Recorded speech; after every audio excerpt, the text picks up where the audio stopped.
Hello, everyone. Welcome to the 2023 Women Future Conference and our wonderful panel today to discuss From Idea to Empire, Lessons in Branding, how the power of authenticity will keep you and your brand relevant and connected. Now, for the next 45 minutes, I have the great pleasure of speaking with this very strong panel. We're going to try and address loyalty fickleness, the uncertainty in these economic times at the moment, which most of us are feeling globally, the cross-platform noise, and trends in innovation and new approaches to building brands. So there's quite a bit to cover. We're hoping that we will plant some seeds for you to push forward with your businesses. And we may not have the solutions in 45 minutes, but planting the seeds is our biggest goal. Now, I'd like to introduce you to our panel. Selena Mir is a self-professed Chief Champion Officer. That's a different type of COO for the products, companies, and people she has represented. Selena is communications, marketing, strategy, publicity, business development, and digital media executive with a background developing teams and brands. Selena has more than 2 decades of experience as a strategic leader who built distinguished marketing and communications teams within New York's book publishing industry. Selena's diversity of experience has allowed her to position in the narrative for a range of clients across entertainment and direct-to-consumer products. She credits her success to her endless positivity, curious nature, and willingness to adapt. At Travana Tracks, Selena oversees all operational activities driving growth strategy across the company. Thank you, Selena, for joining us. Oh, it's so happy to be here. It's excellent. And we also have Lisa Thie. Now, Lisa is a top 50 global thought leader for AI, privacy, and safety with demonstrated experience in delivering revenue and solving complex business technology, governance, privacy, and risk challenges at a scale. Lisa is a consultant to some of the world's most innovative healthcare and global technology companies, including Microsoft and UCSF's Center for Digital Healthcare Innovation to accelerate FDA approval for AI use in clinical settings. She is the CEO and co-founder of MinerGuard, an artificial intelligence software company focused on making people safer online and in real life. She's also a keynote speaker and has been for TEDx Talk, bringing light to dark places online. She's been named the 2021 Top Health and Safety, Privacy, and AI Thought Leaders and Influencers and Women in Business you should follow by Thinkers 360, and recently named to the 2022 Top 100 Brilliant Women in AI Ethics Global List. Welcome, Lisa. Thank you, Julie. And Nina Newbury is an award-winning speaker, author, and executive coach. Nina launched Newbury Solutions in 2008 to focus on her passion for developing strong leaders. She left more than a 16-year management consulting and human resources career and a role in Deloitte's US HR executive team supporting 34,000 employees. Nina was honored by DCEO magazine as one of the 2023 Dallas 500, the most powerful business leaders in Dallas. She's also an official member of the invitation-only Forbes Coaches Council and has been honored by the Dallas Business Journal twice as a Minority Business Leader honoree and as a Women in Business honoree in 21. She was recognized as one of the top 20 coaches in Dallas and has won 4 Stevie Awards for Women in Business, Mentor Coach of the Year, Women Helping Women, Social Change Maker of the Year, Gender and Female Thought Leader of the Year. Nina's expertise is regularly sought out with several features in Wall Street Journal, Forbes, and Fast Company in 2022. I don't even want to introduce myself after all of that, I have to say. Nina, welcome to this panel. Thank you. I'm excited to be here. Oh, it's great. I am Julie Ockerby, and I am moderating today's panel. I'm CEO and Principal Creative Director of an interior architectural firm based in Sydney. So I'm down the southern part of the hemisphere to join this panel. I have a background as a registered nurse, a boutique hotel marketer, and now in interior design. I'm a multi-award winning Stevie Award winner as well in Entrepreneur of the Year, Women of the Year, Women in Business, and Female Entrepreneur of the Year. It's very difficult to talk about yourself, so I might leave it at that and get on with our topic. Now, I remember when I first started my business 15 years ago, everyone said to me, well, have you got your logo? because your logo is your brand. I was like, oh no, I'm absolutely sure there is more to your brand than just your logo. There's a strength in the logo, but there's so much more to branding. And I think particularly in the last 15 years, I have learnt a lot as to what defines a strong brand. Is it just that logo? Is it the people? Is it the team? Is it a culmination of all those things? So I'd like to ask this panel, how would you define a strong brand? Nita, would you like to start off? Sure, I'd love to jump in. So I do a lot of coaching around individual leadership brand, but also thinking about my company as well as my years at Deloitte Consulting, thinking about how do you truly differentiate yourself as an organization as well. And so when I think about brand at its simplest level, it really is if someone were to describe you or your company to somebody else, what are the top three things that they would say about you? So really thinking about those top three words or phrases. And so that's kind of how I'm thinking about brand. But when we think about it being a strong brand, then I think that brings a couple of other pieces into the mix. One is how aligned is the way others would describe your brand with how you want to be described, right? So is it actually achieving the right thing, or is there a gap there? And then the other piece of it is really thinking about, is the brand accomplishing the outcomes that you're really looking for? So whether that's really helping you grow the business or drive more customer loyalty, or whether that's building a really positive image around a specific area of expertise, right? There are different things that are important to us, but I mean, it definitely needs to connect to kind of those values and those strengths for the individual or the organization.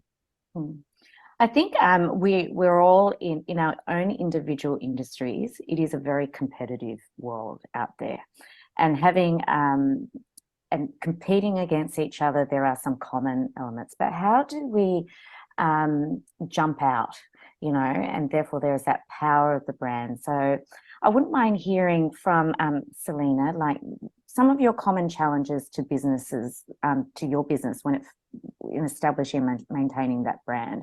How do you overcome that competitive side and having that USP? And I'd love to hear, Lisa, your thoughts, because your world is so huge at the moment in that AI space as well. Yeah. Well, I think the first thing that you said is right. It's not just your logo, it's you, and it's how you show up in the world. And and as a small company, you want to make sure you're just really, really clearly defining your market, and you speak to them in a language that they're going to be familiar with.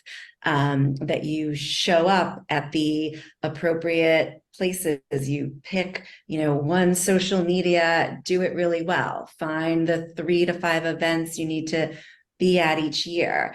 And then as you're really trying to develop what that brand looks like in a competitive space, look at all of your competitors and think, how can I be different? I really want to make a connection. If you're in financial services, look at the logos of all the financial services company. You're going to see a lot of similarities, probably the same shades of blue and red, right? So go purple, go yellow, something like that that's going to really spark a difference in the market. And then speak to the market, the way you want to be spoken to, and, just pull out all of the unnecessary lingo and talk in a voice that is one that your audience is going to understand, and make sure that you just drive that really personal connection by being exactly where your customers are. I mean, I think that's the biggest thing, and making sure that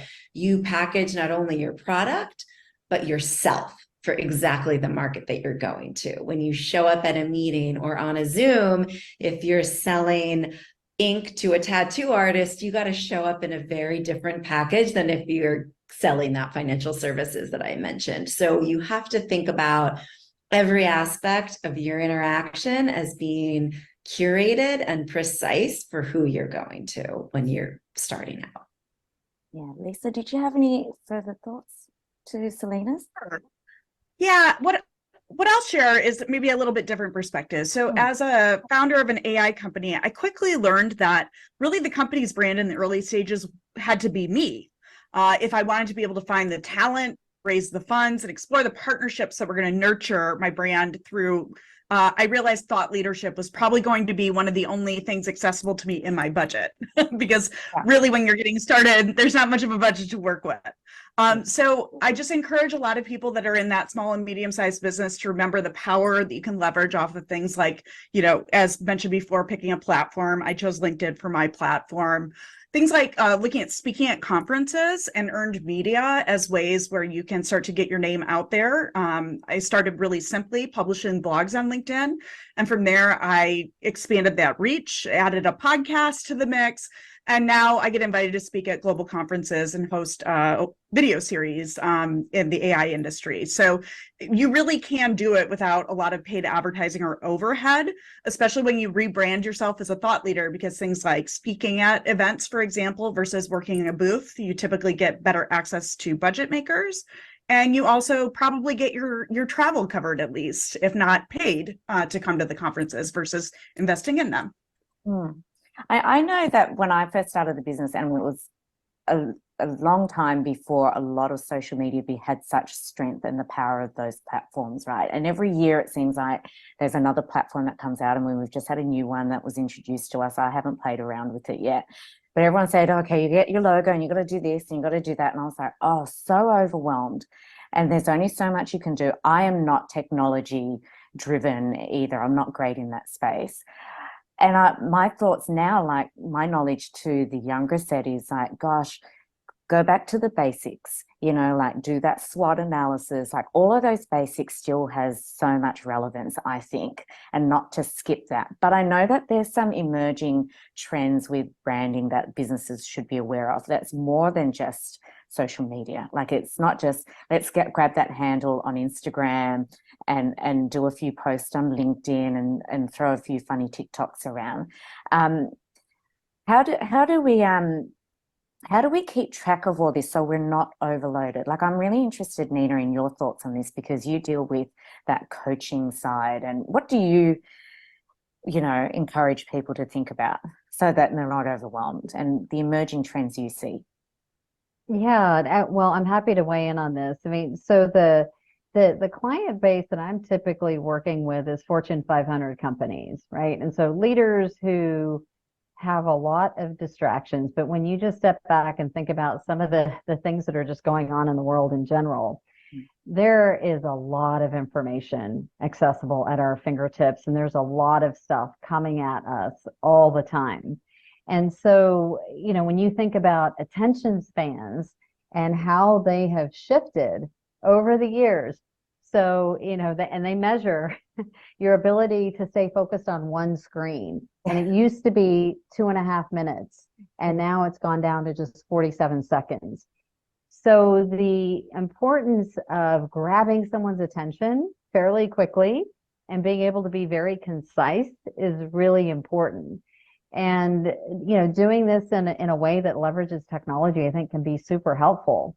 So one of the things that we've done in particular, and part of this aligns with a new product offering that we have called New Lens, and it's got micro learning, around helping you develop your leadership skills. And so as part of promoting that, we created a One Thing You Can Do video series. So in under a minute, you are going to get a strategy that you can implement immediately to help you continue to develop your leadership skills. But it was all focused on this whole aspect of information overload. There's so much going on. Make it relevant for me, right? So there's some timeless principles, I think, to keep in mind. But the other part that I personally appreciate, I mean, think back to the pandemic and what was happening there. How many people were putting videos out there all the time? It didn't matter where you were. It didn't matter what you look like. That need to feel like you've got this perfectly produced, video. I think that's gone away. I mean, you see it rotating back a little bit more to, being a little more professional. but I think there's still lots of latitude and leeway there. So paying attention to things like that, it's more important to get something out there and do it consistently rather than get something perfect out there. And just, really thinking about your audience and doing it in an authentic way, right? You're telling your story, you're connecting with them personally. Yeah, like a lot isn't always better. Like overload is a lot. And that's, I think, I certainly felt that during the pandemic, like every day there was like another webinar, or there was like another 10 online courses that you had to be part of. And, there's a lot. And then now a lot of it is AI, everyone needs to jump on a chat GPT. So Lisa, like what do you think of that? And Selena as well, like you're a very competitive industry. Like what do you choose to bring into your brands, your businesses, so you stand out rather than trying to tick all the boxes, which a lot of people sit there and go, you got to tick all the boxes. I don't think that that's necessarily the most simple and most effective way of building your brand. What do you all think? I looked for solutions that aligned with how my natural voice would go. And so after surveying the market, I was looking for an AI tool that would take some of the manual things out of the moments that matter for sharing my messages. And so I have selected to use lately.ai. Number one, because it's a female founded company and I love supporting other women owned businesses. Number two, because the founder has the chops. They helped build advertising and increase sales digitally for Walmart before AI came in. So what I love about their topic is they're really teaching you how to do great marketing and then applying a tool to it versus trying to make AI a solution for the whole problem, because AI is never going to be that. It's going to take away all those repetitive based tasks that really, take away from your time to showcase your super special skills as a leader. So I really like looking at something that keeps your information private, so you're not accidentally leaking information out. Number two, I like it to automate a lot of the tasks so that I don't have to worry about where it's posting to HubSpot and my CRM tied and all of those things. And third, I like supporting women's small businesses. So I love Lately because it takes my long form content and chops it up into really short form content to align with that information overload problem, and uses AI to write at least the beginnings of all of my social posts, and I can schedule them. So to me, getting any of my time back doing mundane things is always worth its weight in gold. Yeah. I think what you've also touched on there is what we were saying before, which is the personality. Like you just listed brands that you chose for really specific reasons, right? So I would say on the flip side, as you're building a brand, think about what is that personality that you want to be known for? Do you want to be known as innovative? And if so, you need to have very innovative back ends if you're going to have an innovative front end. I see in the entertainment industry, the tech companies that now have pivoted into media companies, they make decisions fast and their back ends are solid. And the ones that are racing to keep up, have these, procurement, 6 months if you're lucky, probably more like 2 years to get through, right? And so the back end has to support what you want that front end to be.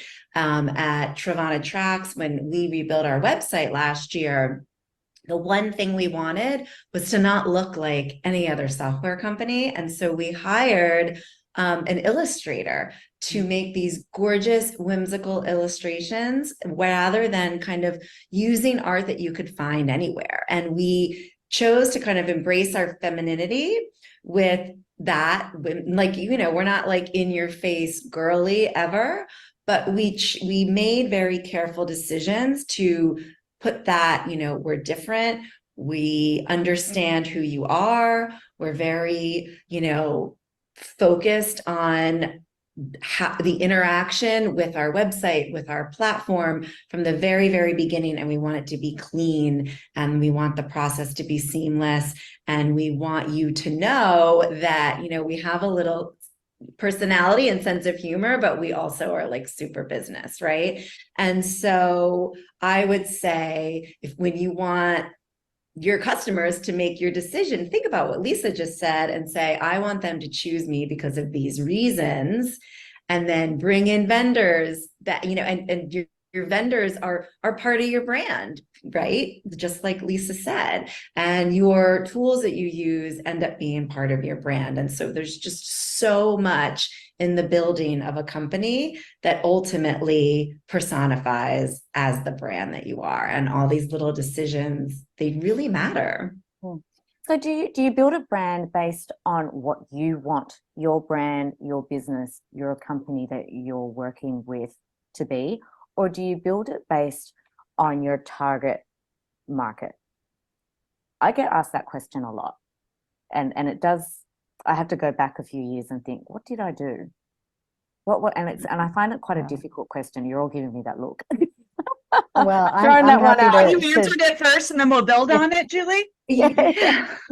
There's a combination. This is a part of the panel that I like, where it's like where we get off a little bit off the track. Good. That's good. It's definitely a combination. I think it's both, right? I think you choose your market based on who you want to be, or you choose who you want to be, but you can't change who you are, right? So think about and there's so much opportunity out there that when you narrow down on really who exactly are you going after, go after the potential clients that are going to appreciate what it is that you bring to the table. I can share a little bit. I would add that. I'm sorry. Go ahead. It's okay. I was just going to add that I think the other piece of it is really starting with that passion and purpose. So, when I started my company back in 2008, so I'm also at the 15-year mark there, it was so that I could really focus on a business that developed high-performing women leaders. And so that comes through in everything that we do. That's who I'm talking to. But I'm also talking to the companies that are going to invest in the development of these women leaders and the kinds of challenges and issues that they care about. So it's definitely a combination, because especially, authenticity is part of the title of our panel today. And so I want to bring it back to that for a minute, linking the purpose and the passion to it. So when you're truly stepping into that and you're bringing forward the things that you really care about and the difference that you're trying to make in the world, it shows. And I think that energy amps up. I think it definitely gets contagious as well. And so, I think there are so many different ways to reinforce the things that you care about and also connect it to things that others care about too, because it's that overlap between those two things that really makes it work, right? It helps you find your clients that are going to be the ones who will invest. Authenticity all the way. Lisa, you had some comments. I feel like Nina, I couldn't have said it any better. We were aligning in our thinking. So yeah, I couldn't agree more. When I did my company Minor Guard, I wanted a visual that represented what we wanted, which was, and we chose to go with a mama bear protecting a baby bear. We wanted them to learn from us how to be safe online and then go off and flourish. And so I think I couldn't agree more on make sure it communicates your vision of where you want to be as a company. Make sure when people look at it, they can have an evocative response to recognize that they want to be part of something. As a social impact founder, that's always been incredibly helpful for me in terms of getting people that really feel bought into my brand. When they understand the why and they feel like they can disrupt things like injustices for children with online abuse or human trafficking or things like that, you grow beyond a brand. You become something bigger than just yourself and what the vision you're casting is. Yeah, it's true. I mean, once you get everyone, once you get everybody who you're targeting, then everyone else starts to come to you, right? But you still keep that target in mind, and then let the outliers find you. That's it. Rather than trying to bring everybody in. I think rather than chasing where the money is, which is, there's a lot of the up and comers like chase where the money is. It's like, but if you don't have that sense of purpose of where your brand or why your business started off to begin with, that authentic nature, there is no interest to chase the money, and then it falls apart there. So that, I think, moving forward, I think that key of authenticity is really strong. And I know it's been spoken about a little bit before, but I don't think a lot of people have really had a chance to focus on it so much. But it does lead to the question of that customer experience, that guest experience, which links to loyalty. And I think we really felt this during the pandemic. And I'd love it for us to get to a point where we don't have to talk about that time anymore. But I think there were a lot of learnings out of that, and it's still pretty fresh. When someone says to me, loyalty programs, customer loyalty, the first thing I think of is the airlines. I don't really think of the coffee cards or anything like that. I thought we sort of moved on a little bit there. And that is, I mean, you'll never see me start a coffee shop because it's way too competitive. But these airlines are wanting your loyalty. And it is, if you talk about competitive, it's hugely competitive. How do we build our customer loyalty, not for the short term, but for the long term? Is it consistency? Is it building that customer experience? Are there things that we're not looking at what we should look at? I'm just going to throw that out and have someone jump in. I would say for sure the customer experience. I think that that's crucial. And also I want to make the point that it's not the same thing as like customer service. That's reactive. The customer experience is planned and it's curated from, the very first interaction through the discovery calls and the sales and the onboarding, and how easy do you make it for them to pay you? That customer experience is the entire journey of their interaction with you as a human being, with your platform if you're tech, with you holding the product in your hand if it's tangible, and truly that whole interaction. And I even would say that there's this grab at loyalty and this grab at reviews, and honestly, like, that is another thing that's gotten really overwhelming, right? Like, so think about it for a second. Do you want another email asking you for your stars? So just be careful that you're not banging people over the head, asking for the loyalty. Make them loyal, and then they'll give it to you. That's what I would say.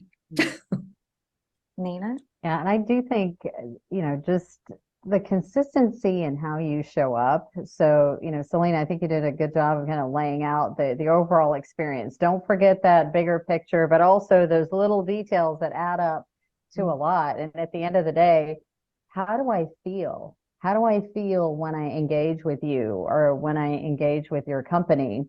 But also, what can I expect? So that consistency of seeing things. So I remember, like, back when I first started my company, I didn't have a big budget, for marketing, but it's like, okay, I'm going to start writing articles. I'm going to just make sure that I do this bi-weekly. I think maybe initially I started weekly and that was like way too much. So, ratcheted that back and said, okay, less is more as long as I do it consistently. But my focus was around demonstrating thought leadership and to bring valuable leadership advice to people, put things on their radar, think about things they can implement right away. 15 years later, I mean, there's a lot of information that we put out there, but I can't tell you how often I'm out in Dallas and someone will say, oh my gosh, I just read what you posted. Right now, granted, my team's posting stuff at this point, so I'm like, what did you read? What was it exactly? But the fact that, like, people will tell me consistently that I always, if I don't have time to read it right then, I save it, like that.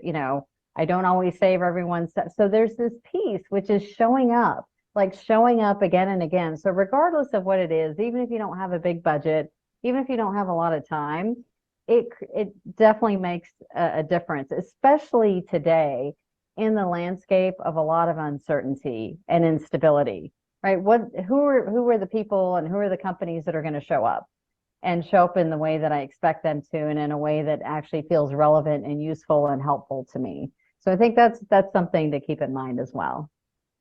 Yeah. Lisa, did you have anything to add to that?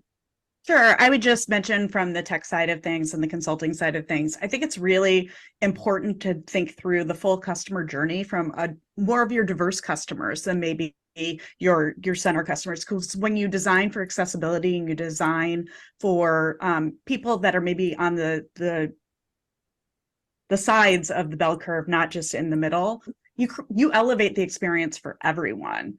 And I think everybody is overworked, exhausted, running around, and they're really just looking for frictionless customer experiences to do what they need to do.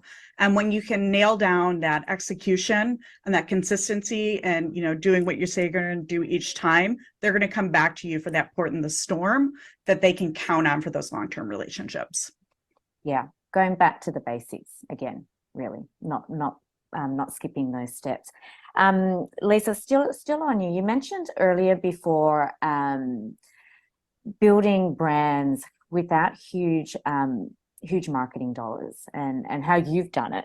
But you're a certain personality. You get on stage. I've seen you on that stage, and you can just run the show, and you've got that room in your hands. Not everyone is built like that, right? And not everyone gets those opportunities or have the I guess the confidence to go for those speaking roles, similar to all of us. But what advice would you give to young business leaders, emerging leaders, entrepreneurs, small business leaders, all of those alike, or even the ones that have multi-million-dollar companies? Like, how do you build that strong brand with a limited budget, which Nina has touched on as well, because we are being really careful with where our dollars go at the moment with our marketing dollars. I know we are, and it's a snowball effect because other businesses rely on our dollars, and it's this ongoing, it goes around in circles. What would you advise for those who are probably a little bit more introverted, probably not as extroverted as the 10% that are most? Yeah. Well, okay. That was all a compliment, by the way. That was a compliment, all of that. Thank you. And to be fair, I studied engineering in school and did internal facing roles for the first 20 years of my career. When I worked at Intel, you didn't see me on stages anywhere. I could lean on their logo. So these are skills I learned later in life. I didn't step into entrepreneurship until my 40s. And so I just want to remind everybody, nobody's comfortable up there the first time or the fifth time, but eventually you do build some calluses up and you get there. But in the early stages, what I will recommend is a few things. Make sure you're asking for testimonials of people that are your beta users and making sure that you get permission to share those things. People don't want to hear you toot your own horn, but they love to see other people talk about how great you are. Second is content is king. So if you are asked to do an interview for a blog, for a podcast, for someone else's video series, even if you don't think they have a very big audience, always say yes. You can reuse all of these assets for your business marketing. And when you go out to procure those can cost from tens of thousands of dollars and up to hire somebody to create that for you with the right lighting and the right scripting and all the other things that have to happen in post. So I just really recommend thinking through when you have opportunities where someone else is going to do the heavy lifting of editing and getting it post ready for you, take advantage of those things. And if you get invited to do a speech, even if you feel like it's going to be embarrassing, you're not going to get anything out of it, have somebody in the audience record it for you with a tripod and an iPhone at least, because you may find in the future that you do get more comfortable doing these things. And so you'll want to have a sizzle reel of your speaking for that. And these are ways that you can really get a lot of bang for the buck in terms of, the time you're spent preparing for these opportunities to get back to building your brand as a company. Nina, and if you can't get those opportunities, one thing that you could do to start, I 100% agree with everything Lisa said, find articles and repost them, but have 3 sentences of your point of view on them, your perspective. Start building that voice. And then, and as you're trying to get these opportunities, like Lisa said, content is really important, but even if you're not getting invited yet, you can start by doing that. And that is a really, really simple way to build, to dip your toe in the content water.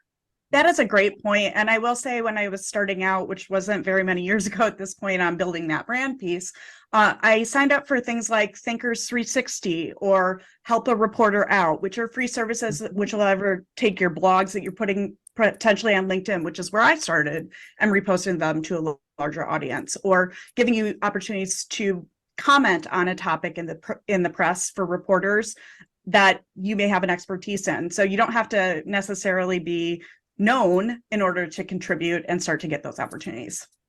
Nina, in a few Yeah. years ago, you launched a platform called New Lens, is that right? And that supports this discussion. Do you want to just add a bit more to this so we can know a little bit more about New Lens and how it is? Yes, absolutely. So New Lens is actually something that we created to provide more equitable access to leadership development. So recognizing not everyone's going to get access to a coach. They're not going to, get to go to those high potential programs necessarily, right? That are much more difficult to get into. And it's been an interesting journey as I truly think about branding and evolving. So kind of connecting it back to the topic today. For me, it was about touching more people and giving more equitable access. But the other part of it is thinking about, how do you get the word out there? It's not exactly executive coaching. There are different considerations in terms of how you do this. And so, as I've evolved this business, I think about some of these resources and strategies that Lisa and Selena were talking about in terms of sharing articles, sharing trends, sharing other things that can be useful. And the tone of our content, whether it was through articles, videos, speaking, whatever, was more around, how do you yourself become a stronger leader, right? Here's some tips and strategies for you. As women, these are some of the things that you run into. But as you really start thinking about who's going to be the buyer for something like this, who's going to be making those decisions, we need to talk to a different audience, or talk to the audience in a different way, I should say. Now it's more about, what are the different options that are out there to develop my people, and how should I be making those decisions? What are some of the factors I should be considering? What's at stake here? What's really important?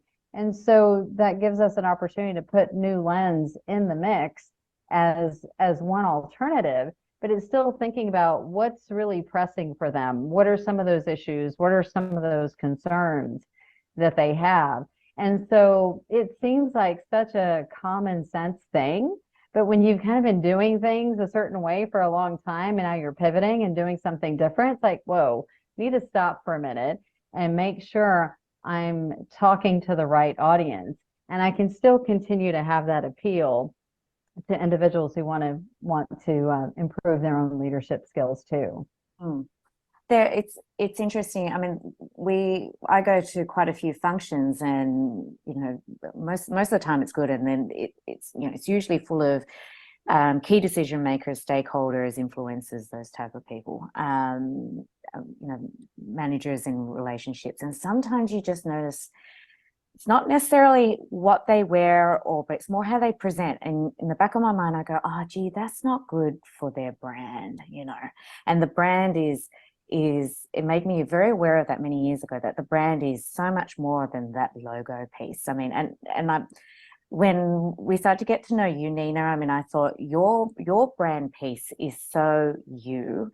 I mean, how you even walk outside of your house, because that whole Dallas business community must know who you are. But Lisa, you speak a lot about that as well, that the brand is not just the logo. Like, really, you are the walking brand. That's right? Yeah, I would say, and that can be when I'm talking about consulting services for someone in an area of expertise, all the way to even a product company. People want to know the why. It's the Start With Why from Simon Sinek, right? So my best advice to people is just keep showing up, be consistent. And, when people recognize that they can really rely on you for execution, you're going to be the thing that they think about when they think about getting help to solve one of their particular business problems. And I write a lot about that in my upcoming book called Go, Reboot Your Career in 90 Days, from my experience selling in the industry for 20 years, is how do you really come with more of a customer-centric point of view on what you want to accomplish and then bring everybody along with you. And Selena, you have strong thoughts about that as well, don't you? It's very much like you're the walking brand, whether it's your brand or you're representing someone else's business. It's the people, honestly. Yeah, the people, your leadership team, that is what is going to really drive that growth and that connection. And the other thing I would say is that just remember, a really great brand is creative, it's enduring, and it's consistent. And I've heard the word consistent mentioned so many times. It makes me so happy. It's so important. And, yes, you have to constantly meet your customers' expectations, but you also need to know when to exceed them. And that's the endurance part. And the creativity, that's got to be there right from the start. For sure. Well, can you believe we're getting to that point where we need to wrap up? It goes fast, doesn't it? We could talk about this for another hour. This was so fun. It's so informative. My gosh. I'd love to know what your final advice is, each and every one of you, that you would give our audience based on our topic today. I might start with Nina, if that's okay. Yes. So I think we've touched on this, but I'm going to reiterate it. But just remember to keep your brand at the center of everything that you do. It's always with you. You're impacting it in some way. So, I always think it's funny when people ask me, how much does it matter how you show up in person versus like online or something else? It's like, it's all part of it. It's all part of it. It's also like, if you're a leader, you don't get to take that hat off. You have it on all the time. So remember that. But that also means that's pretty darn cool. You have an opportunity to really connect with people in a way that works. So maximize the heck out of those opportunities. No, for sure. Lisa? I think just remind yourself that we all have the attention span of goldfish these days. And so what's most important is to keep showing up day after day, and you eventually will win that long game of people recognizing who you are, what you stand for, and how you're going to make your mark as a company. For sure. And Lisa, Selena? That's okay. Yeah, and I would just leave it by just reminding everybody that those, back end relationships are going to trickle down into the front end. So make sure you treat your vendors the way you would treat your clients, and that, you just don't forget how crucial the end to end is. And it is all about how you interact with the world around you. That's it. It doesn't cost a penny to be kind. No, that's right. That's true. That's true. I think my biggest outtakes of listening to all you speak today is never forget the passion and the purpose as to why you built the brand or you're part of that brand. Keeping it authentic all the way and curating your experiences, and communicating that vision. I think that's super important. And things take time. Things take time. Don't forget the basics, and things just take time. So I'd really like to thank the three of you, and Women Future Conference thanks you as well. There is a chance for the audience to do Q&A after this, so hang tight. But we're going to bid you farewell, and we hope to, hopefully see each other in person at some point. Thank you, Lisa, Selena, and Nina. Thank you. Thank you, Julie. Thank you, everyone. Bye. Bye.